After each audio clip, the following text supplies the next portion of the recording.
जय श्री राम। तो कल के प्रसंग में आप सुन रहे थे भगवान की कथा। रामचरितमानस का सबसे सुंदर प्रसंग आता है केवट संवाद।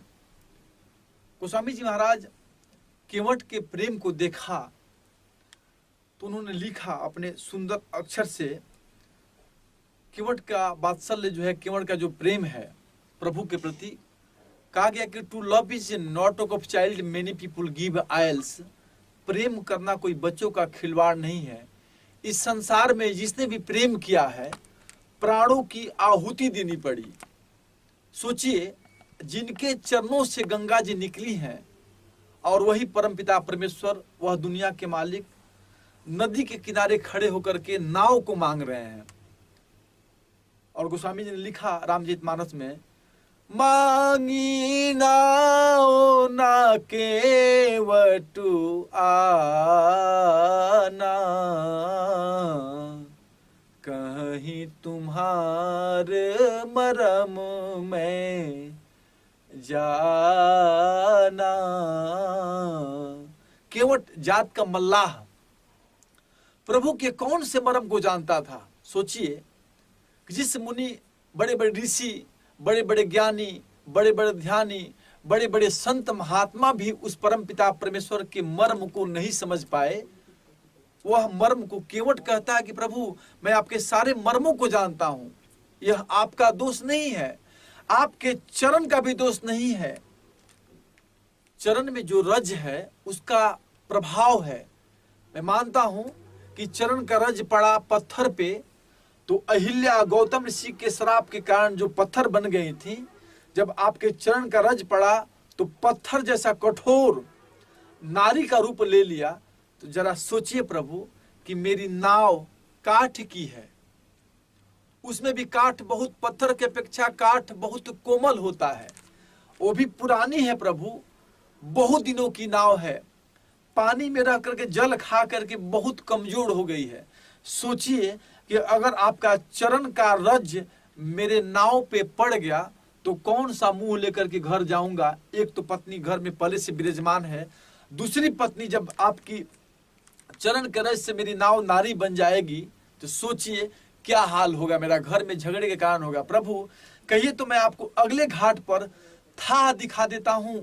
आप, मैं आगे आगे, पीछे से आप माँ भगवती सीता जानकी जी को लेकर के लखन लाल जी और हमारे निषादों के राजा, केवटों के राजा निषाद राजगुह आपके साथ हैं। आगे कमर तक मात्र जल है, कहिए तो मैं था दिखा देता हूँ। और गोस्वामी जी महाराज ने बड़ा सुंदर अक्षर में लिखा, कहते हैं कि एही घाटते थोरी का दूरी है, कटिलो जल था देखायहूं जो, पर से पग धोरी तरे तरनी, घरनी घर क्यों समुझायहूं जो।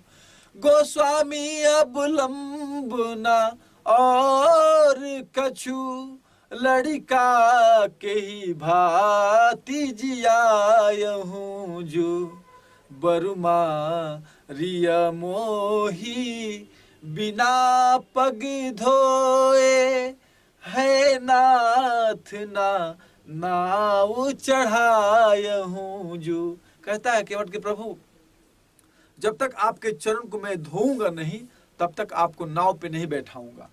क्योंकि आपका दोष नहीं, आपके चरण का भी दोष नहीं है। चरण का जो रज है, कण है धूल का, अगर पड़ गई मेरी नाव पे तो मेरी नाव की क्या हालत होगी, क्या दशा होगी प्रभु, ये तो परमपिता परमेश्वर ही जाने। जब तक आपके चरण को नहीं धोऊंगा तब तक आपको नाव पे नहीं बैठाऊंगा। गोस्वामी जी महाराज केवट के भाग्य का सराहना देवता लोग कर रहे हैं कि धन्य भाग केवट के, जो परम पिता परमेश्वर के चरणों के धोने की बात कर रहा है। ऊपर से देवता लोग पुष्प की वृष्टि कर रहे हैं कि धन्य भाग केवट के। कहा कि प्रभु हमारी और आपकी जात एक है, हमारी और आपकी जात एक है। चूंकि आप भी नाविक हैं और मैं भी नाविक हूं, फर्क इतना ही है कि दुनिया के भवसागर से आप पार कराते हैं और मैं छोटा नाविक हूं, नदी रूपी जल को पार कराता हूं प्रभु। इसलिए मैं आपसे माफी चाहता हूं प्रभु। भले ही लखन लाल जी बगल में खड़े हैं, आपके छोटे भाई, मुझे तीर मार दे, मैं मर जाऊंगा, आपके हाथ से मुझे मुक्ति मिल जाएगी, लेकिन अगर मेरे नाव पे बैठना है तब जब तक आपके चरण को नहीं धोऊंगा, आपको नाव पे नहीं बैठाऊंगा। कहता है केवट के प्रभु, गोस्वामी रामचरितमानस में लिखे हैं कि जा सुनाम सुमिरत एक बारा, जा सुनाम सुमरत एक बारा, उतर ही नर भव सिंधु अपारा। भव सागर से लोग पार हो जाते हैं। धन्य भाग्य केवट के कि प्रभु के चरणों को धो रहा है। पानी कठौता भर ले जावा, कठौते काठ के कठौते में, पीतल और तांबे के कठौते में नहीं लेके आया, क्योंकि केवट बहुत चालाक था। क्योंकि काठ जो होती है सबसे ज्यादा पानी को सोखता है। जब पानी को सोखेगा तो प्रभु के चरण का जोरज है, धूली है, उसकी पत्नी उसी काठ के कठौते में आटा गूंदती है, आटा को सानती है पानी डाल करके। तो ऐसे ही प्रभु बार बार जब रोटी बनाएगी तो प्रभु के चरणों का चरणोदक काठ के माध्यम से, कठौते के माध्यम से उस आटे में जाएगा और उसी आटे की रोटी बनेगी तो पूरे परिवार के लोग खाएंगे और जीवन धन्य हो जाएगा। केवट के भाग को देखते हुए पुष्प की वृष्टि हो रही है, सारे देवता लोग पुष्प की वृष्टि कर रहे हैं। कहता है कि प्रभु चरण तो धुलना ही पड़ेगा आपको, जब तक चरण नहीं धोऊंगा आपको तब तक नाव पे नहीं बैठाऊंगा। इधर बगल में लखन लाल जी हैं, आग बबूला हो रहे हैं, गुस्सा हो रहे हैं कि कितना भैया को परेशान कर रहा है, गुस्सा। प्रभु बोले कि लखन अंदर अंदर मुस्कुरा रहे हैं प्रभु कि यही एक समय था कि जब क्षीर सागर में मैं सांप पे लेटा हुआ था, सर्प पे लेटा हुआ था क्षीर सागर में, शेषा अवतार लखन लाल जी, उसी शेष के अवतार लखन लाल जी हुए और धरती की अवतार परम पूज्या, परम सधे, परम सम्माननीय हम सबकी माँ भगवती जगत जननी जगदम्बा जानकी के रूप में अवतार लिया था उन्होंने प्रभु श्री राम का सेवा करने के लिए। तो एक समय था जब क्षीर सागर में जब वही केवट जब कछुआ था तो प्रभु के चरणों को छूने के लिए जाता था और बगल में चरण को मीज रही थी, दबा रही थी लक्ष्मी मैया, जाता था प्रभु का चरण छूने के लिए तो उसको भगा देती थी। और यही शेषा अवतार फन मार करके, फुफकार मार करके प्रभु के चरण को छूने नहीं देते थे। वही कछुआ प्रभु ने संकल्प किया कि आज मेरे भक्त को आप इतना परेशान कर रहे हैं, एक समय ऐसा आएगा कि जब मैं त्रेता में चक्रवर्ती सम्राट महाराज दशरथ के यहाँ मेरा जब अवतार होगा, उस समय जब आऊंगा मैं तो आप लोगों के नजरों के सामने, आंखों के सामने मेरे दोनों चरणों को धोएगा और आप लोग कुछ नहीं कर पाएंगे, कुछ नहीं बिगाड़ पाएंगे। ठीक वही समय आया त्रेता में जब प्रभु श्री रामचंद्र जी ने माँ का आज्ञा पा करके, मैया ने आदेश दिया उनको, कहा कि प्रभु से बोलिए अपने प्राणनाथ से, दशरथ से, कि आपको याद है देवासुर संग्राम जिस समय हो रहा था उस समय आपने, आपके प्राणों की रक्षा मैंने किया था, तो आपने 2 वरदान मुझे देने के लिए कहा था। गोस्वामी लिखा रामचरितमानस में कि 2 वरदान भूप संथाती, मांग हूं आज जुड़ाव हूं छाती। वरदान देने के कहा था, आज वो वरदान मुझे चाहिए। तो क्या? अब तो पहला 14 वर्षों के लिए भरत लाल को राजगद्दी।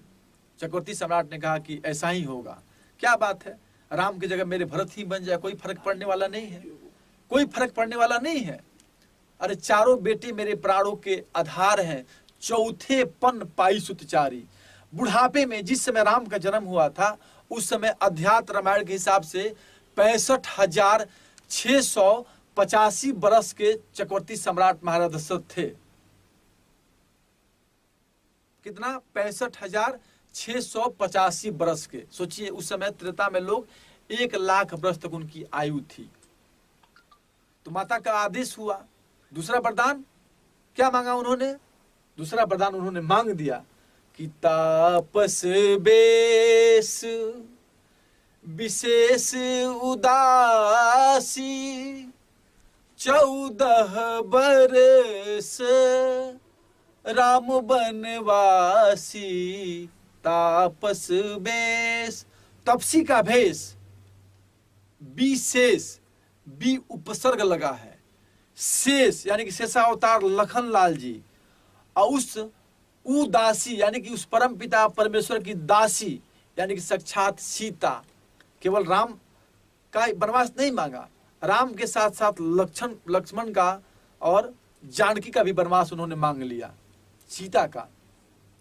तापस तपसी का भेष बना करके, बी उपसर्ग लगा है यानी कि उदासी, उस परम पिता परमेश्वर की दासी यानी कि सीता, और शेषा अवतार लखन लाल जी, तीनों को बन। जब माँ का आदेश हुआ तब तीनों लोग बन गए। तो प्रमाण ऐसा आता है कि वही कछुआ 7 जन्म बाद कसाई बना, और उसके 8वें जन्म बाद जब त्रेता आया तो त्रेता में केवट बन करके प्रभु उद्धार करने के लिए उसको नदी के किनारे नाव लेकर के खड़ा हुआ था। और गोस्वामी ने लिखा कि मांगी नाव न केवट आना, कहाँ ही तुम्हार मर्म में जाना। उस परम पिता परमेश्वर के सारे मर्मों को जानता था कि वही नारायण यानी भगवान विष्णु त्रेता युग में अवतार लेंगे जब मनुष्य के रूप में। मनुष्य का मतलब मानव 84 लाख योनि में सबसे सुंदर परमात्मा ने मनुष्य का तन बना करके भेजा इस दुनिया में। मनुष्य का कर्तव्य क्या है? मानव जाति को 3 चीजों पर ध्यान देना चाहिए। सुबह का जो समय होता है वह धर्म का होता है, दोपहर का जो समय होता है वह अर्थ का होता है, और रात्रि के मध्यकालीन का समय जो होता है वह काम का होता है। अगर धर्म से अलग हो गए, अर्थ से अलग हो गए और सीधे दिखाई दिया काम, तो समझिए कि जीवन आपका नरक के समान है, नरक के समान है। केवट कहा कि प्रभु आपके चरण को धोऊंगा। पूरे परिवार को, पूरे गांव वालों को सूचना दे दिया कि आज मेरे घाट पर वह दुनिया के मालिक परमपिता परमेश्वर का आगमन होगा, और अपने पूरे परिवार को सचेत कर दिया था। और गोस्वामी जी के जब चरण को धोया, नाव पे बैठाया, नाव पे बैठाने के बाद पूरा झिझरी खिलाता है उनको नाव में, और गुस्सा हो रहे लखनलाल जी की जल्दी पार नहीं उतारता है। लेकिन गोस्वामी जी महाराज रामचरित मानस वर्णन करते हैं कि झिझरी खिला लिया, खूब प्रभु से प्रेम कर लिया, प्रभु को निहार रहा था, प्रभु को देख रहा था कि ऐसा सौभाग्य फिर कब मिलेगा, कौन नहीं जानता है। गोस्वामी लिखा कि उतरी थाड़ भय सुरसरी रेता, सिय रामू गुह लखन समेता। उस पार जब उतरे तो प्रभु के मन में ऐसा विचार उत्पन्न हुआ, प्रभु श्री राम मेरे भगवान राम ने ऐसा सोचा कि केवट के पास कुछ नहीं है, कुछ देना चाहिए, बेचारा गरीब आदमी है, इसी से इसका रोजी रोटी चलता है, कुछ तो देना चाहिए इसको। लेकिन बनवासी राम सब कुछ छोड़ करके आए थे, कुछ भी नहीं था। तब तक बगल में बैठी थी सीता माँ जानकी, पति के हृदय के भावना को समझ गई।